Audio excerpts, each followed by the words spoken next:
Well, thank you very much, President July. I'm very humbled by that introduction. Your leadership has really been an inspiration to me, and following in your footsteps is a challenge. You lead so eloquently, and I'm really honored to be here today. So, as the 81st president of the Canadian Orthopedic Association, it's great to be back in the city of St. John's. As we heard before, we've been here before. We're here with my newborn in 1999, Claire, our youngest, and again in 2011 when she was a teenager.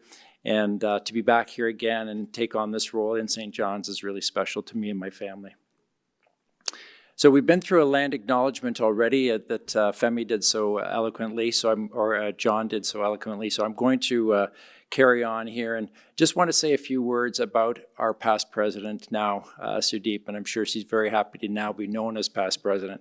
It's a special honor again to be to represent you, and for those of you who attended the R.I. Harris lecture interview earlier in this meeting. We saw, I think, Dr. July at her finest as she interviewed the Honorable Andrew Furry, who has been Premier of this great province, and just to see how she brought out the important elements of healthcare. She brought it out with her intellect, her sharp wit, and it was really evident that she knew the questions to ask. So I think that really profiled her in a great way.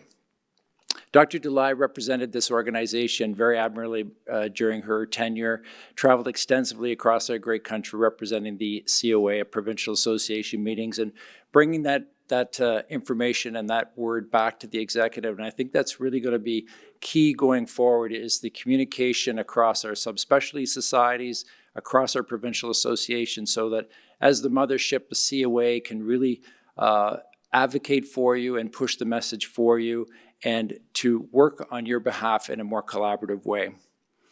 I've learned much from you, Sudeep, and you've navigated times, I would say, shark-infested waters with some of the issues we've dealt with, and it was really impressive to watch how you stick-handled your way. Dr. July's presidential mandate focused on surgeon wellness, something that truly does touch us all. And I've witnessed firsthand surgeon burnout and withdrawal, and personally dealt with many of the physical overuse problems as a product of our demanding specialty. Carpal tunnel, cervical spine fusion, repetitive strain injuries. We see it all, and if I asked you to put up your hands, I'm pretty sure most of the audience would acknowledge that they deal with something on a regular basis.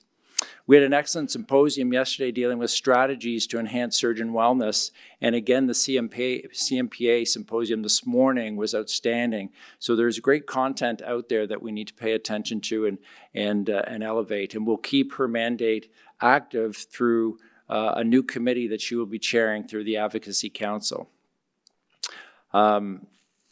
So I want to thank Sudeep for her commitment and service to our 80th president, and wish her well next year in the carousel. So thank you very much.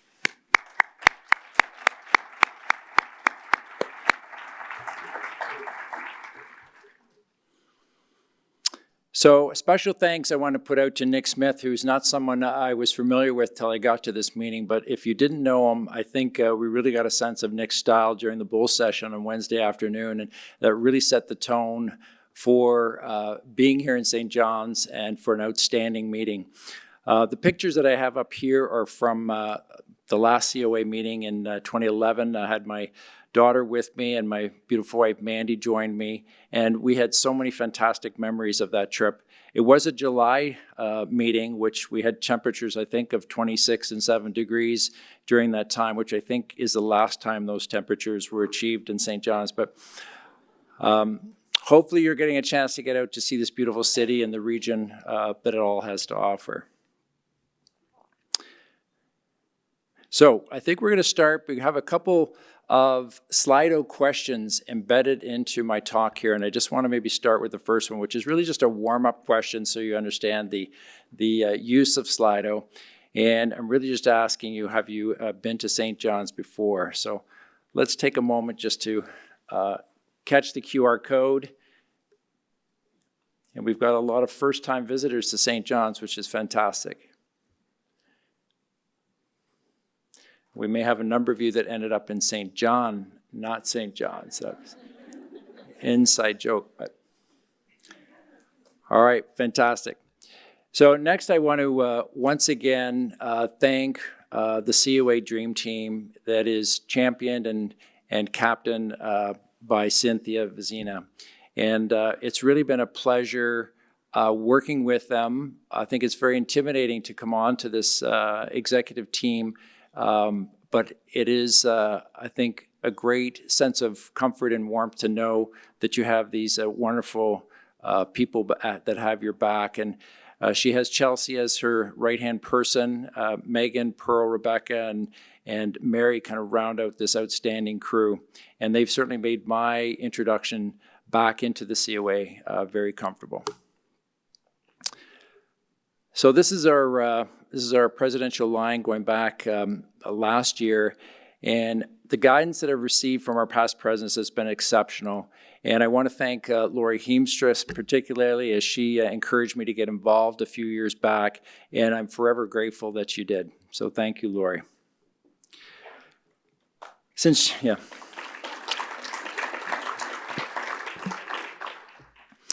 I joined the executive a few years ago, I had a great opportunity to kind of look under the hood, so to speak, and it's really fortunate that we have such a legion of dedicated, unsung heroes, I would say, who are committee members working tirelessly behind the scenes to move the ball forward for the COA. And I want you to take time to thank these individuals for serving on your behalf if you do see them. And I especially want to recognize the exceptional service of those individuals whose terms on the board has come to an end. And I'm not seeing my slides very well. There we are. Pascal, for sure, Thibodeau. And Ted, who is stepping down as treasurer, but as you've seen, we're going to hang on to Ted, thankfully. And then J.F. Jonkas as well is stepping down as council chair, and Kishore, who's been as well a great mentor and personal friend for me, is stepping down as the council chair of advocacy. And Tim Daniels, who has taken on the quality chair, is also stepping down. So I want to thank those individuals. And on top of that, we have Marcia Clark, who's stepping away from her role as chair of finance and audit. But fortunately for us, she has taken on as the president of the Royal College, which we really plan to really leverage that relationship between the COA and the Royal College with Marcia in that role. Prism is stepping down as the Research Society, but you see that she's not done yet, that she'll be our member at large, and also taking on, thankfully for me, the role of the program chair for 2027 in Calgary. So we look forward to that. Just so if you don't know, this is sort of the org structure that I have come to learn. It's really based on 4 major council pillars, which is education, engagement, quality, and advocacy. And if you look at that list, if you see yourself fitting in somewhere, I really encourage you to get involved. And if you're interested in being involved, find someone that you know is on the executive or on the board, ask them how you get involved, and we would love to have you participate. This is your organization. I think it's super important that you are engaged and involved. So a little bit about my story. I've got a good fortune of knowing many of you here today, but those who don't know me, I'd like to take a few minutes to kind of share my journey to being here on stage today. These are my parents, Ron and Diane Litchfield. My dad passed away about 20 years ago, and he was a water treatment engineer. He was a MacGyver of sorts. He could fix anything, and his DIY projects are legendary. He gave me very wide guardrails in my upbringing, and I was given a book recently by Kristen Barton, and Kristen's book is about inspire and trust, and I think those are the qualities when I look back that my father gave me. I'll give you a great example.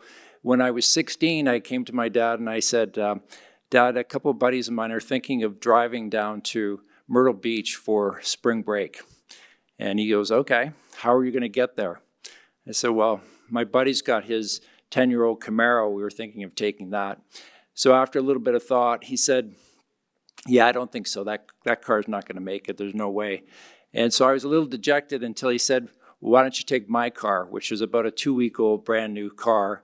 And so he trusted me so much, and he knew probably I was going to drink less and behave a little bit better if I was driving his new car. And I sure, in fact, that was the case. And I've taken that sort of mindset to my own teaching is you need to start with trust. You need to give wide guardrails. You need to give a sense of kind of inspiration and safety. So anyway, I bring that, I think, from my father. My mom is a special woman. She's 93 as of this week, just 2 days ago. And she's the matriarch and pride of our family. She was a teacher. She was a teacher until we moved to one high school town. And my 2 brothers and I said, Mama, I don't think teaching is a good idea anymore. And so sure enough, she kind of read the room, and she went on to have a very impressive career in real estate.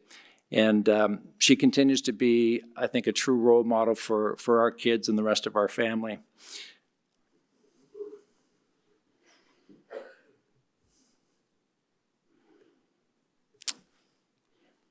Sorry, we're a little delayed on that. Can we go back one?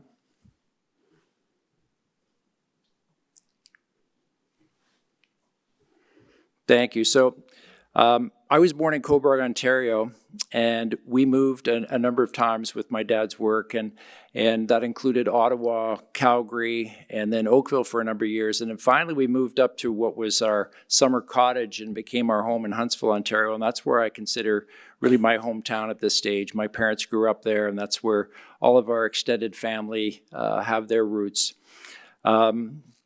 After I headed off to Western, I was roommates both with my first cousin and my brother, and possibly I'm coming up on my 40th med school reunion this coming September.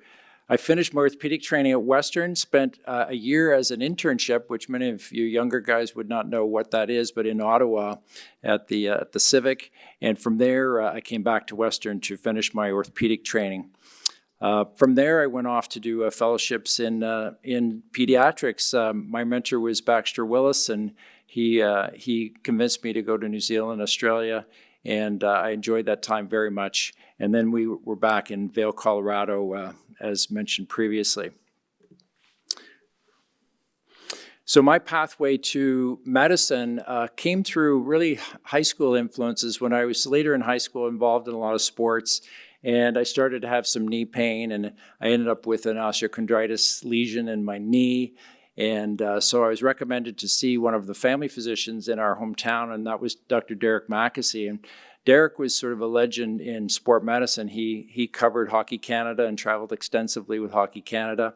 And he was the guest speaker at our athletic awards banquet in high school. And I thought, what a cool job to be able to travel with athletes and to be involved in healthcare. So for me, I could blend my love for sport, my fascination for taking things apart and putting them back together again, sometimes putting them back together again, and then my passion for science. So for me, orthopedics was sort of a natural result. When I was younger, I did a little bit of ski racing, and I was reading an article when I was a teenager about this surgeon, Dick Stedman, who had looked after the great Phil Mayer. Phil Mayer was a silver medalist in the Olympics. He had a twin brother who also was a medalist. And the story was that he took Phil in after an ankle fracture and actually had him stay at his home and rehabbed him back to get to back to athletic success. And I thought, wow, that's an inspiration. And as it turned out, Dick Stedman moved from Lake Tahoe to Vail, Colorado, and took along one of my mentors, Rich Hawkins, to join him. And so it was sort of just a natural fit that I would end up in Colorado and get a chance to spend time with Dr. Stedman, but also my mentor, Rich Hawkins. So my affiliation with skiing has been a great part of my career. After I came back from Colorado, I got involved with the Alpine Canada group and had a chance to spend time at 2 different Olympic Games and travel extensively with our downhill team, which has been extremely rewarding. And really just understanding the concept of team, and I think it's really important that I bring that back to medicine, and I try to do this every day, and that when I was traveling with the team, it wasn't so much as a doctor. Often it was carrying equipment bags or loading the truck or carrying gates down off the mountain at the end of a day. and it's been very rewarding to have that part of my career. We still stay very involved, and a number of the COA members, Alan Liu and Mark Hurd, are still very involved with Alpine Canada. We meet regularly. This is just from last year, and kind of learn from each other, share ideas. So our anesthesia and emerge medicine docs teach us about airway management, and we try to teach them about musculoskeletal problems. So it's a great sharing environment. So this is the home team we call the Fab Five. That's my three daughters, Hannah, Megan, and Claire. Hannah's here in the audience today, and we're super proud of Hannah. There's all this talk about surgeon wellness, and she's really dedicated her academic and a lot of her working career to wellness programs, and is really an expert in this space. So we're super proud of Hannah and appreciate you being here today. So we've expanded beyond the Fab Five. We're now the Sensational Seven. We've picked up a couple of young men, a new son-in-law and a son-in-law-to-be, and now we're the Great Eight with the addition of a grandchild about 4 weeks ago. It's good. She definitely deserves some applause, so thank you. So many of you might think that I have a twin, and this guy shows up every once in a while. They go, hey, is that not the same guy? And no, this is my good friend Bob McCormick from Vancouver. But what you may not know is my wife does have an identical twin, and she's here today. So we're thrilled that Di is here. She's been a great supporter, and we love you very much, Di. So thank you for being here today. It is truly, a 2-for-1 deal when you marry a twin. It's fantastic. So I just want to say a few words about the most important person in my life, and that's my beautiful wife, Mandy. She's been at my side for 38 amazing years, and we signed up for 50 when we got married. We said we're going to do this thing for 50 years, and then we'll renegotiate and see how it goes. So we're well into that contract, and it seems to be going well so far. She has sacrificed so much. She was an award-winning teacher when she basically gave up her career to run our family and to run the medical corp, if you will. And I just want to say thank you so much and that I love you.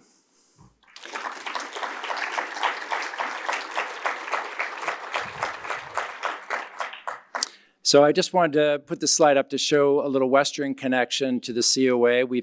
I'll be now the 5th COA president. The first in the bottom right of your slide there is Dr. J.C. Kennedy, who is a really pioneer in orthopedics. And then two of my mentors on the left side, Bob Bourne with his amazing wife Donna, and Cease Rohrbeck with the lovely Linda, were mentors of mine, educators of mine, and I really appreciate their guidance and support for my presidential year.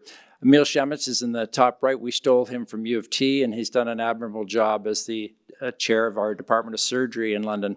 So thank you, Emil, too. I've been extremely fortunate in my career to have so many incredible role models, mentors, champions that allowed me to succeed beyond all expectations. And on the left side is Rich Hawkins, and Hawk, for those of you who know him well, he's literally molded hundreds of surgeons, and I was fortunate enough to be part of that family. I think he taught all of us so much about appreciating everyone that makes you what you are, and we hear that over and over again as part of wellness and professionalism is appreciating everyone that makes you look better. And the other person you'll see in this picture on the right side of the screen is Pete and Libby Fowler. Sadly, we lost Pete a few years ago, and he's literally missed daily. He's the founder of the clinic that I work in and have for 30 years, and his legacy really carries on daily in how we run our clinic. I continue to seek counsel from his wife Libby on important strategic planning decisions. She was a former chair of Western's Board of Governors and a citizenship judge and CEO of the London Community Foundation, so she brings an amazing source of wisdom that I count on regularly. You'll see pictures also here of Pete McDonald, former COA president and president of American Shoulder and Elbow Society, and I consider Pete kind of an older sibling, a wiser brother, and I look to him frequently and pass ideas off. And just before I came up here, I got a text from Pete to wish me well, and so he's been a very important part of my career. And Ned Amdol is in this picture as well, and I'll speak to him in a sec. So this is our clinic team. On the bottom left was really the founding group at our clinic, and that's Sandy Kirkley on the left, for those of you who didn't know Sandy. She passed away, I think, in 2001 in a tragic plane crash with her husband, Michael, and then Ned, and then our founder, Pete Fowler. And the four of us worked really, really well together. It was an important time in my career. Ned was recruited away to University of Iowa and Duke University, where he's become an icon himself in sport medicine. He's past president of AOSSM, like Pete was, and president of AAOS, which is incredible for a Canadian. With the passing of Sandy, I had to grow up in a hurry, as she had 8 or 9 clinical trials on the go when I passed in a research team, and we had to keep the ball rolling and keep things through to fruition. And so taking on supervision of a research team with a busy clinical practice was really a pivot point in my life. And I had to, put my big boy pants on and figure out how to manage my time a whole lot better. I also want to thank my partners in the clinic who've been extremely instrumental in my success. And I want to welcome also on the top right there is our newest member, Yuta Nakanishi, who is a Japanese surgeon who did some fellowship time with us, grew up partly in the U.S., and you will see him around. He's a superstar in knee surgery, and we're really thrilled to bring him into our clinic. Ned, as many of you know, is a very important guy, but you may not know how important. So the Pope actually requested an audience with Ned, and here it is with the two of them meeting. So Pete's vision for our clinic was really to have all disciplines coming together: sport and exercise medicine, physiotherapy, nursing, orthopedics, all is on equal footings to do what's best for patient care. We have lots of talented young physicians, therapists, and I want to thank them for making my job such a source of pride. It's really a family on its own, our clinic, and Pete sort of established the relationships between the different subspecialties, and it's been a wonderful place to have my career. I also want to thank my many friends and colleagues within our orthopedic division who take on challenging cases or provide advice for me or clean up messes that I may make. We've been well served by 4 chairs in my time: Dr. Cease Rohrbeck and Bob Bourne, and Dr. Steve McDonald in the center of this image, and Dr. Abdallah Wendy, who's taken on the role with great energy and enthusiasm, and looks like he'll be part of our COA team here very soon as well. One of the great joys of my career has been education of residents and fellows. They really are like our children in some respect.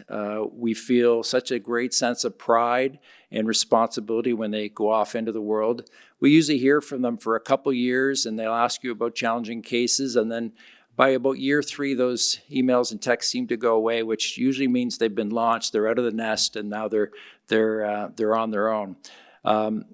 I think to our credit, we've had many successful fellows pass through. In the picture on the left there, we've got David Parker, who is president of Visicos. We've got Hamish Crawford, who is president of the New Zealand Orthopedic Association, and Laurie here is COA president. And then Ned, of course, with his amazing success with the AOSSM and AAOS. This is a map hanging in our clinic, and our fellows put this together, and basically each red pin represents a fellow and where they're from.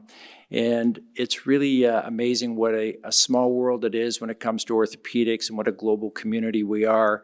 And for us, my wife and I, it's really reassuring when we send our kids off to travel internationally. It's almost always they have some local parents that will put them up and make sure that they're safe. I chaired an arthroscopy meeting last year, and it was quite an amazing experience. We're in Toronto, and we started the meeting with a little introduction: where you're from, who are your influences, where you're going to go back to, and we literally had 5 continents of the world covered at this meeting, with diverse countries from South America to the Middle East to Japan to Korea. And I think in Canada, we need to remember that we truly train the world, and we should be very proud of our global impact on the world. In orthopedics, we've always punched well above our weight, so we need to fly our flag and be very proud of our accomplishments. So one of the my mandates is about advocacy, and what we're going to try to define a little bit better during my tenure is what is an orthopedic surgeon in Canada, because I think it varies from new people in our specialty, what they interpret as a career for them and what a full-time equivalent is, versus surgeons our age, where perhaps we're more of a 1.5 or a 2 full-time equivalent for what others expect. What are our resources are expected to be a full-time equivalent?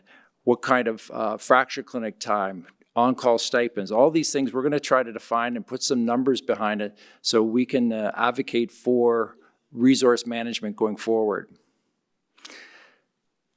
So the way we're going to collect our data is through our provincial associations. We're going to be working on behalf of these associations. We're going to have a lot of face-to-face meeting with provincial decision makers, and we're going to share solutions to common challenges, because as you heard from Dr. July, as she went across the country, the themes are the same. Access to resources for our patients, working environments, safe working environments, and we're going to work around these themes to create common solutions.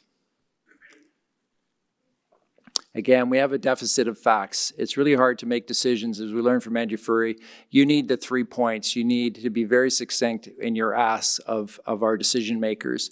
And so we're going to do a lot of survey work on identifying exactly what you guys are dealing with out there, and what to be advocating for.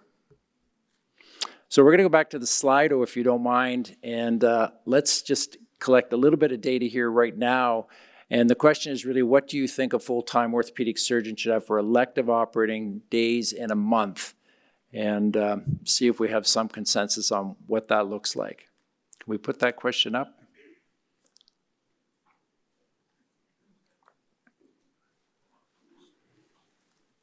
I know when Ned was working, he would go about 20 days a month when he was working. He would try to run 3 ORs at the same time, which...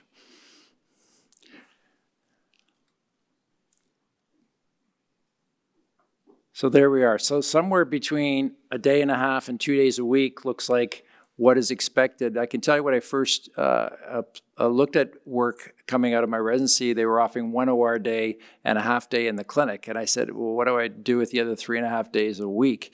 And I think when I met with provincial leaders in Ontario, I explained to them that in my career, I probably could have done 50% more surgery if I'd been resourced properly. And they were very perplexed and thought that we were all working maximally every day of the week.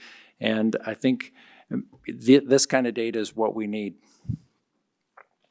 So how about workload relief? One of the ways that I would like to see us supported as a profession, obviously it's through appropriate training of orthopedic surgeons, but also appropriate support for orthopedic surgeons. That may become through physician's assistants, advanced practice physios, nurse practitioners, or other care providers.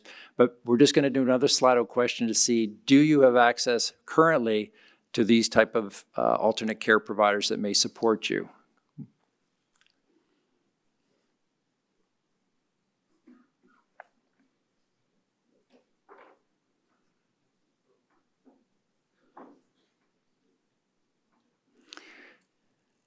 So pretty variable across the board. So I think we need to define this a little bit better, and I think we need to advocate for better funding models to allow these type of care providers to support us. The other mandate I brought forward is professionalism, and I brought this forward sheepishly with the worry that I would just sound like an old angry man or something. But I think professionalism really is key to a lot of things. I learned yesterday through Stephen Yates that I think, who is our AOA president, that professionalism ties very much into physician well-being as well. So if you have a sense of professionalism in your career, then the atmosphere around you is much calmer. The chance of surgical error or misadventure is less. And I think all in all, it's much better for patient care. But what does professionalism mean to you? And I won't read this out, but I think we're going to try to define this in the year coming, and we're going to look at resources on how we can advance professionalism. So I came across this Ipsos Reid poll from 2024, and it's always interesting. We always sort of think of, doctors as being well-respected and trustworthy in society, but what I was sort of shocked to see, if you look on the right-hand side, untrustworthy, we're actually equivalent to serving staff at a restaurant. So I think we still have some work to do in terms of building that trust and showing that we're more than just our paycheck and what comes, the good things that come out of our specialty. So we're going to empower our emerging leaders group to create some content dealing professionalism. There is content out there. There is great content within the American College of Surgeons and some of our other national organizations that we're going to tap into. There is some need for, I think, defining rules around private healthcare, which is Paul Brûlé will be taking on that mandate in his presidential year, but identifying what behaviors between surgeons do we need to think about when we start talking about private healthcare? Who's going to look after the patient when they leave from one place to another for care and back again? So we're going to, another question here on professionalism, and this says, what statement best fits your thoughts related to professionalism in your current practice? Is it a non-issue through to is a huge issue? So let's see if we can get some numbers out of this.